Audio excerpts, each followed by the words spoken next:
नमस्कार, मैं Yashwant Kumar Singh, motivational speaker and sales coach. आज का टॉपिक है कि जब हमारा आउटलेट हो जहां पे कस्टमर डायरेक्ट खरीदने आ रहे हों तो उस टाइम पे हम कस्टमर को कैसे बेहतर सर्विस दे सकते हैं, कैसे हम क्रॉस सेल, अप सेल, ये सारी चीज़ें कर सकते हैं जिससे कस्टमर का भी भला हो और आपका भी भला हो।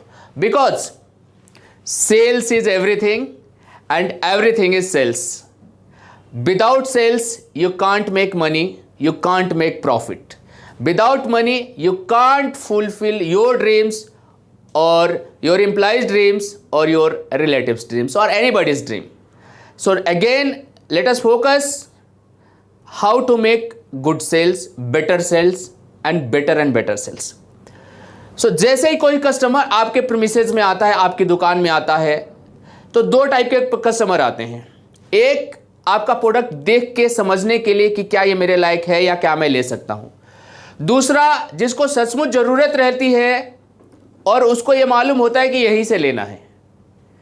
अब आप इसको कैसे कन्वर्ट करेंगे सेल्स में और क्या टेक्निक स्टार्ट करना चाहिए ताकि सेल ज़्यादा से ज़्यादा हो।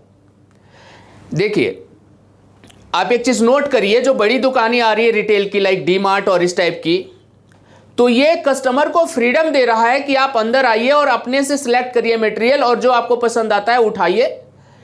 आपके पीछे पीछे एक एग्जीक्यूटिव रहेगा जो आपकी हेल्प कर देगा अगर कहीं पे आपको सिलेक्शन में दिक्कत है। तो कुछ ऐसे भी प्रोडक्ट हैं जो काफ़ी लग्जरियस है और उसमें भी कस्टमर आता है और अपनी पसंद के प्रोडक्ट को चुनता है, बट बहुत बार उसको समझ में नहीं आता है कि उसको क्या सूट करेगा, क्या सूट नहीं करेगा। तो वहाँ पे एग्जीक्यूटिव की जिम्मेवारी बनती है कि कैसे उसको हेल्प करें प्रोडक्ट के सिलेक्शन में, क्योंकि बहुत बार कस्टमर को नहीं मालूम होता है। तो इसमें इनिशिएट कैसे करें, स्टार्टिंग से कैसे करें। जैसे ही कस्टमर आपके प्रीमिसेस में एंट्री करता है, सबसे पहले तो आप मुस्कुरा के हैप्पीली वेलकम करिए। बिकॉज जिस तरीके से आप उसको वेलकम करेंगे, जो वेलकम गेस्चर होगा आपका फर्स्ट, वो काफ़ी कुछ डिसाइड करेगा। Because the first impression is last impression. जब वो कस्टमर आपके प्रीमिसेस में एंट्री करता है, उस टाइम पे जो आपकी फीलिंग्स आती है, that's going to change the whole scenario. Because जैसा बोला गया है, कस्टमर भगवान है और हर आदमी को इस तरह से व्यवहार करिए जैसे वो $1 मिलियन कस्टमर है। अगर ये दो चीज़ अगर आप ध्यान रखते हैं बिहेवियर के टाइम पे, जब कस्टमर आपके दुकान में आता है, आपके प्रीमिसेस में आता है, सोचिए कितना फर्क पड़ेगा। $1 मिलियन कस्टमर कैसे आप वेलकम करेंगे? क्या पता वो आज उसी दिन $1 मिलियन का आपको ऑर्डर देके चला जाए, या 1 साल के अंदर $1 मिलियन का ऑर्डर दे, या 5 साल में आपको $1 मिलियन का ऑर्डर दे। कितना फर्क पड़ेगा आपकी सोच में।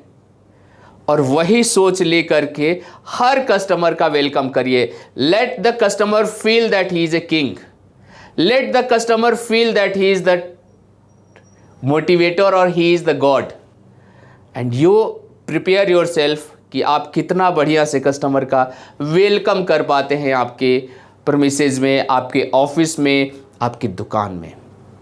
रिजल्ट देखिएगा उसका। बिकॉज क्या होता है, आपका प्रोडक्ट पसंद आए ना पसंद आए उस टाइम पे, लेकिन अगर आप पसंद आ गए, आपका व्यवहार पसंद आ गया, आपका वेलकम का तरीका पसंद आ गया, वो लौट के आपके पास जरूर आएगा। पता नहीं कौन सा प्रोडक्ट आपका उसको जम जाए, या कम से कम किसी को रेफर जरूर करेगा जिसको आपके प्रोडक्ट की ज़रूरत है। तो पहले एंट्री का मैटर हो गया, उसको आप अच्छी तरह से किंग की तरह वेलकम करके लेके आइए।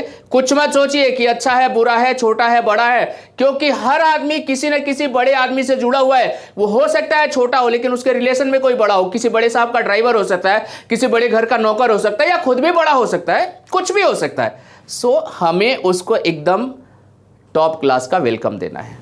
यस, अब आपका कस्टमर आपकी दुकान में, आपके शोरूम में अंदर आ चुका है।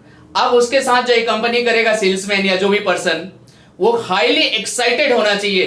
कस्टमर को ऐसा फील होना चाहिए कि उसके आने से आपको बहुत खुशी हुई है, एंड वो पर्सन भी अपने आप में ये थॉट रखे कि let me help him to solve his problem. Let me help him to identify what he really want. And फिर आप उसके तरफ उसके साथ चल के एक एक प्रोडक्ट को बताइए. उससे पहले आप ये कर लीजिए कि वो चाहते क्या हैं, जो प्रोडक्ट उनको चाहिए वो कहां यूज करने वाले हैं, क्या size, width, length, colour, purpose, location, ये सब चीज जब आप पता कर लेते हैं और आप एक एक्सपर्ट हैं अपने प्रोडक्ट के बारे में, तो आपको यह मालूम चल जाएगा कि कौन सा प्रोडक्ट इनको सूट करता है. और इस तरह से उनका समय वेस्ट ना करते हुए राइट प्रोडक्ट के पास लेके जाइए और फिर उनको उस प्रोडक्ट को बताइए कि ये प्रोडक्ट उनकी जरूरत के हिसाब से किस तरह से फिट है. फिर उसमें उनको वैरायटीज दिखाइए उनके बजट के हिसाब से. सो दैट देखिए, जब आप ईमानदार होते हैं तो वो कस्टमर भी सेंस कर लेता है, और जब वो सेंस कर लेता है कि सामने वाला ईमानदारी से मुझे सही चीजें एक्सप्लेन कर रहा है और वो वही चीजें एक्सप्लेन कर रहा है जो मुझे चाहिए, का मतलब यह है कि आप कस्टमर सेंट्रिक होना पड़ेगा. कस्टमर को आगे रखिए, कस्टमर की जरूरतों को आगे रखिए और फिर आप अपने प्रोडक्ट को एक्सप्लेन करिए. कभी भी फोर्सफुली सेल करने का या कुछ ऐसा मत सोचिए कि मुझे पक्का सेल करना ही करना है. नहीं, आप उसको सर्विस करना है, आप उसकी प्रॉब्लम्स को सॉल्व करना है. और जैसे ये सेकंड स्टेप होता है, थर्ड स्टेप में आगे कि उसने प्रोडक्ट ले लिया. प्रोडक्ट लेने के बाद आप उसको घर तक पहुंचाने की व्यवस्था अगर कर सकते हैं तो वेल एंड गुड. सेकंड, आप उसका डिटेल्स नोट कर लीजिए और संभव हो तो उससे आप कुछ रेफरेंस ले लीजिए. साथ में अगर वो कन्वीनियंट है, अगर वो ऐसा फील करता है तो आप उसके मोबाइल नंबर्स वगैरह ले सकते हैं. और नेक्स्ट जो फॉर्मूला है यह आपके बिजनेस को बहुत तेजी से बढ़ाने वाला है. अगला फॉर्मूला है कि आप उसका डिटेल्स ले लिए और आप ये पूछ लीजिए कि ये प्रोडक्ट आप कब से यूज में लगाएंगे, कब यूज करने वाले हैं, क्या इंस्टॉलेशन की जरूरत है, क्या मुझे आना पड़ेगा, क्या मैं किसी को भेजूं या कोई भी एडिशनल हेल्प चाहिए उस प्रोडक्ट को लगाने के लिए, आप वो उसको डेफिनेटली ऑफर करिए. नेक्स्ट टू दैट, जैसे आपको मालूम चल जाए कि ये प्रोडक्ट इस टाइम के आसपास ये लगाने वाले हैं, उसके बाद आपके तरफ से एक कर्टसी कॉल चला जाए कि सर वो प्रोडक्ट कैसा लग रहा है. आप उनका फीडबैक ले लीजिए. इससे क्या होगा, उनको लगेगा कि जो मेरा वेंडर है, जो मेरा सप्लायर है, वो मेरी बहुत केयर करता है, जिसे मैंने प्रोडक्ट खरीदा है वो बहुत केयरिंग पर्सनालिटी है. और यही तो चाहिए आपका इमेज. जब आपका व्यवहार लोगों का केयरिंग हो जाता है, आप सोचिए उसके बाद बिजनेस अपने आप आता है. और संभव हो तो आप एक सप्ताह 10 दिन में टाइम टू टाइम कॉल करके पूछ लिया करिए कि मेरा प्रोडक्ट कैसा परफॉर्म कर रहा है, आप उससे कितने संतुष्ट हैं, क्या मुझे और कुछ सर्विस की जरूरत है, क्या आप कुछ और प्रोडक्ट लेना चाहते हैं. इससे क्या होता है कि आपके और उसके बीच में एक बहुत बढ़िया रिलेशन मेंटेन हो जाता है. And again, business means sales और sales means relations. Without good relations बड़ा डील क्लोज नहीं हो सकता. और इस तरह से आप एक बिजनेस को धीरे धीरे सेल्स और सेल्स को रिलेशन और फिर रेसिप्रोकेट होता है relation, sales and then business. So with this I'm closing this video. I hope this is going to help you a lot. Thanks a lot for watching this video. Thank you.